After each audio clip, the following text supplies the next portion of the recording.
नमस्कार.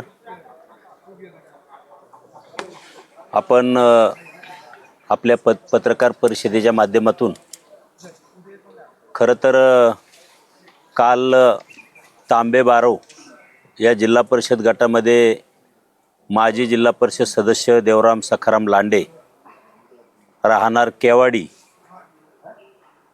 यांनी आपल्या पत्रकार परिषदेमध्ये व्यक्तिशः मी मारुती वायाळ माझ्या बाबतीत त्याचनंतर हो गाठलेल्या जिल्हा परिषद पंचायत समितीच्या निवडणुकीच्या निमित्तानं माझी मुलगी असेल किंवा आमचे इतर सर्व कार्यकर्ते असतील किंवा उमेदवार असतील यांच्या बाबतीमध्ये अतिशय खालच्या पातळीमध्ये जाऊन देवराम लांडे या बिंडोक आणि गुडघी आखली माणसाने काल खालच्या थराची भाषा वापरलेली आहे.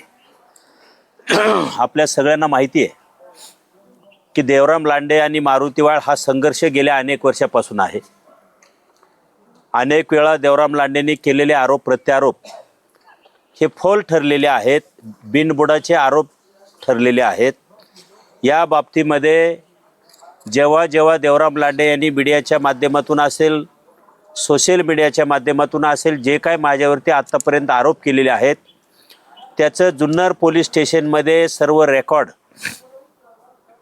त्या ठिकाणी तयार आहे आणि जुन्नर पोलीस स्टेशन मार्फत जुन्नर न्यायालयामध्ये ते सगळे रेकॉर्ड बिनबुडाचे आरोप केलेले, कुठलाही पुरावा नसताना त्यांनी केलेले चुकीचे आरोप हे त्या जुन्नर पोलीस स्टेशनच्या दप्तरामध्ये नोंद झालेले आहे.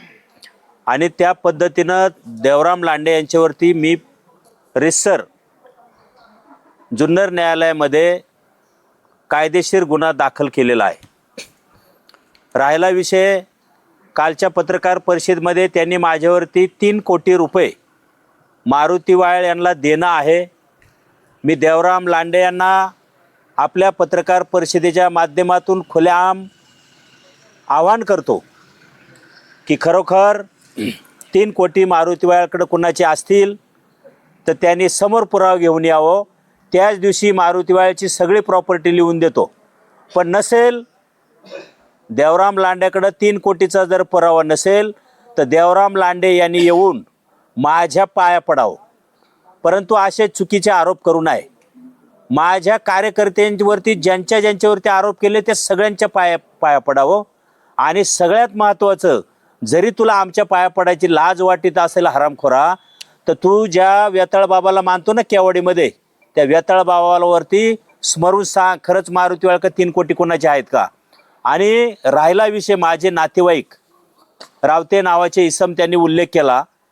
विषय असा आहे त्याच्यामध्ये की माझी 2011ला NGO माझी रजिस्टर झालेली आहे, चॅरिटी कमिशनर अंतर्गत रजिस्टर झालेला आहे. 2011 ते 2014-15 पर्यंत मी ना नफा ना तोटा या धर्तीवरती त्या संस्थेवरती अनेक विविध प्रकारचे शासनाचे प्रोजेक्ट राबवलेले आहेत. ते राबवत असताना ज्या आदिवासी समाजामध्ये मी काम करतो, सामाजिक भान म्हणून काम करतो, तर त्यावेळेस मी मंत्रालयामध्ये काम करत असताना मी एक आदिवासी विकास विभागामार्फत मी एक प्रोजेक्ट टाकला. आणि त्या प्रोजेक्टच्या माध्यमातून माझ्या आदिवासी भागामध्ये डोंगर दऱ्यामध्ये त्या ठिकाणी वीज पुरवठा सातत्याने पावसाळ्याच्या दिवसामध्ये खंडित होतो. आणि म्हणून त्यांच्यासाठी सोलर होम लाईट हा प्रोजेक्ट मी शासनाला टाकलेला होता माझ्या NGOच्या मार्फत. 1 लाख लोकांची मी लाभार्थ्यांची मागणी शासनाकडे केली होती. त्यापैकी मला शासनाने 66,379 लाभार्थ्यांची शासनामार्फत मला महाराष्ट्र शासनाने ती मंजुरी दिली आदिवासी विकास विभागामार्फत. आणि ते काम करत असताना तो सोलर प्रोजेक्ट म्हणजे जवळजवळ 32 प्रकल्प 29 प्रकल्पामध्ये राज्यातल्या राबवायचा होता. जसा आपला घोडेगाव प्रकल्प आहे, पेन आहे, शहापूर आहे, डहाणू आहे, असे राज्यातल्या 29 प्रकल्पामध्ये तो प्रकल्प राबवायचा होता. 66,379 डिवायडेड बाय 29 प्रोजेक्ट म्हणजे 29 प्रकल्पामध्ये ते 66,300 लाभार्थ्यांचा तो प्रकल्प राबवायचा होता. त्यासाठी काही वाजवी असा मोठ्या प्रमाणामध्ये खर्च येत होता. आणि साधारण माझे त्याच्यामध्ये वैयक्तिक काही 40-45 लाख रुपये त्याच्यामध्ये माझे गेले. मला त्या प्रोजेक्टमध्ये अडचण आली म्हणून मी व्यवसायाच्या रूपाने माझे एक नातेवाईक आहेत रावते नावाचे, त्यांच्याकडनं मी काय 30-32 लाख रुपये मी मदत गेली आणि तो प्रोजेक्ट रन करत असताना संस्था एकच, उज्ज्वल आदिवासी सेवा संस्था, पण ते प्रोजेक्ट वेगवेगळे, पण संस्था एक असल्यामुळं 2016ला माझ्या संस्थेवरती एका कामाची प्रलंबित कामाच्या संदर्भामध्ये FIR दाखल झाला होता आणि तो FIR दाखल झाल्यामुळं माझा प्रोजेक्ट आहे तसा आज त्या स्टेजला तो स्थगित आहे. आणि म्हणून जी काय माझ्या नातेवाईकाची रक्कम होती, जी काय मी माझी स्वतः खर्च केली होती, त्या प्रोजेक्टला मारुतीवाळचे टोटल म्हणजे पाहुण्यांचे 32 लाख आणि बाकीचे माझे असे जवळजवळ आत्तापर्यंत त्या प्रकल्पावरती 1 कोटी रुपये मला खर्च आलेला आहे. तो टोटल प्रोजेक्ट होता 38.5 कोटीचा. त्याच्या गव्हर्नमेंटच्या ऑर्डर्स आहेत, त्याचे मंजुरीचे पत्र आहेत, त्याच्यानंतर निधी वर्ग झाल्याचं माझ्याकडे आदेश आहे. ह्या सगळ्या बाबी झाल्या, परंतु 2016ला 1/1/2016ला वेगळ्या एका शाळेच्या फिल्टर योजनेच्या कामासंदर्भामध्ये FIR दाखल झाला होता. ती केस आज घोडेगाव न्यायालयामध्ये चालू आहे. जोपर्यंत त्या कोर्टाचा निकाल लागत नाही तोपर्यंत मला तो प्रोजेक्ट चालू करता येत नाही. शिवाय माझ्या ज्या काही इतर रक्कमा वेगवेगळ्या, मग घरकुल बांधकाम असेल, इतर काही न्यूक्लियर बजेटची योजना असतील, विशेष केंद्रीय सहाय्याच्या योजना असतील, ह्या अनेक प्रकारच्या स्किल डेव्हलपमेंटच्या योजना असतील की ज्या तरुणांच्या हाताला म्हणजे काम मिळण्याच्या संदर्भामध्ये काही प्रशिक्षणाच्या योजना होत्या, पेसा कायद्यावरती प्रशिक्षण घेण्याच्या संदर्भातल्या काही योजना होत्या, तर त्या सगळ्या योजनेचं माझं येणारं बिल जवळजवळ 42 ते 43 लाख रुपये 2016 पासून तर आज तागायत माझं घोडेगाव प्रोजेक्ट ऑफिसमध्ये ते पडून आहे. म्हणजेच याचा अर्थ ते शासनामध्ये पडून आहे, ते काही कुठं गेलेलं नाही. त्याच्यानंतर 38.5 कोटीपैकी माझ्या सोलर प्रोजेक्टमध्ये तो जो काय राज्याचा प्रकल्प होता, घोडेगाव प्रकल्पामध्ये ती केस झाल्याच्या नंतर राज्य शासनाने तो तुर्तास स्थगित ठेवला. तो आज तागायत स्थगित आहे. रक्कम आलेली 38.5 कोटीपैकी 19.5 कोटी रक्कम ती परत शासनाला वर्ग झाली. जेव्हा माझं कोर्ट मॅटर संपेल, जेव्हा ती ऑर्डर होईल आणि ती केस जेव्हा मी जिंकेल, तोपर्यंत आलेली रक्कम ती शासनाच्या तिजोरीत तशीच पडून राहणार. आता हा काय म्हणतो, त्या रावत्यांचे म्हणतो तू 40 लाख घेतले, कधी म्हणतो 30 लाख घेतले, परत म्हणतो काय लोकांचे कामाला 3 कोटी रुपये घेतले.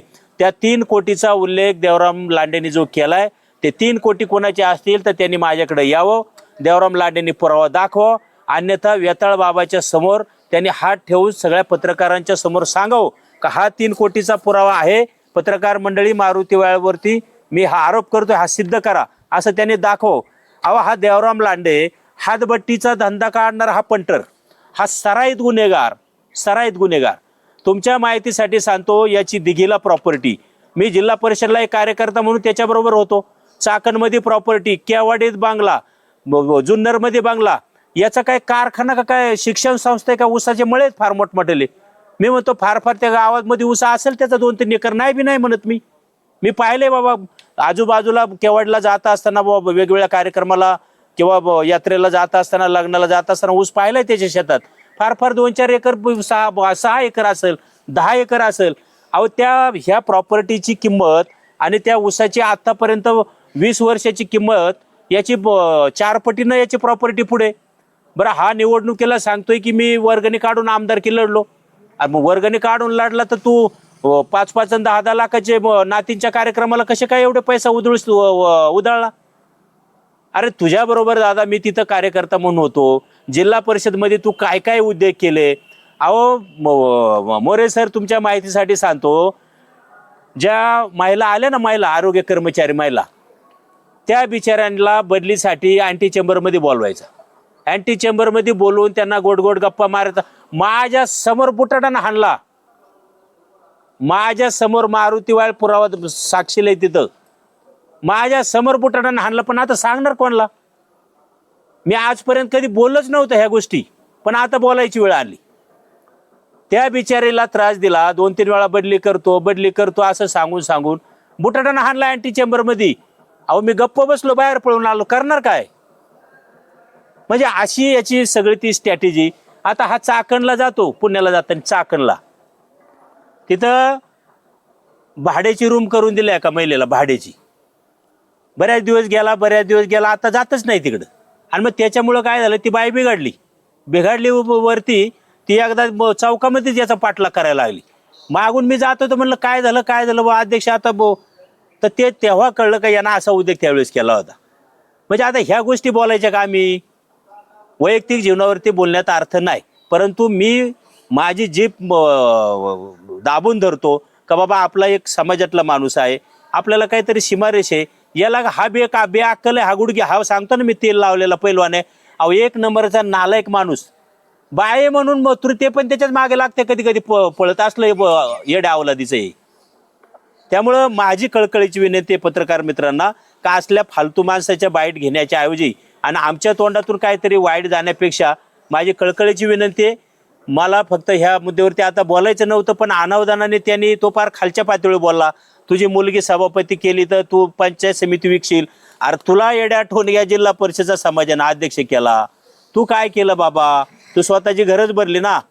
मी आजही स्पष्टपणे पत्रकार परिषदेमध्ये जाहीरपणे सांगतो की मी माझी मुलगी उमेदवार म्हणून मी निवडणुकीमध्ये सहभागी नाही, तर माझ्या भागाच्या व्हिजनसाठी माझ्या भागामधले चांगले काय प्रोजेक्ट राबवावे, माझ्या महिलांचा डोकीवरचा हंडा खाली यावा, माझ्या महिला भगिनींना बनकर फाट्यापासून वंचित राहावं. आणि म्हणून हे जे काय उमेदवार आहेत यांच्यामध्ये व्हिजन आहे, यांच्यामध्ये काम करण्याची ताकद आहे, यांच्या मागं जो काय बॅकग्राऊंड आहे, कार्यकर्त्यांची फळी आहे, ते सगळे सुशिक्षित आणि चांगले शिकलेली मुलं आहेत, शिकलेले तरुण आहेत, मार्गदर्शक चांगले आहेत. नक्कीच हे तिन्ही उमेदवार सुनीताताई बोराडे, नीलमताई घोलप आणि कमलताई शेळकंदे ह्या 100% आपल्या जुन्नर तांबेबारो मतदारसंघाचा, जिल्हा परिषद गटाचा आणि पंचायत समितीच्या दोन्ही गणाचा विकास केल्याशिवाय राहणार नाही याची शाश्वती मला आहे.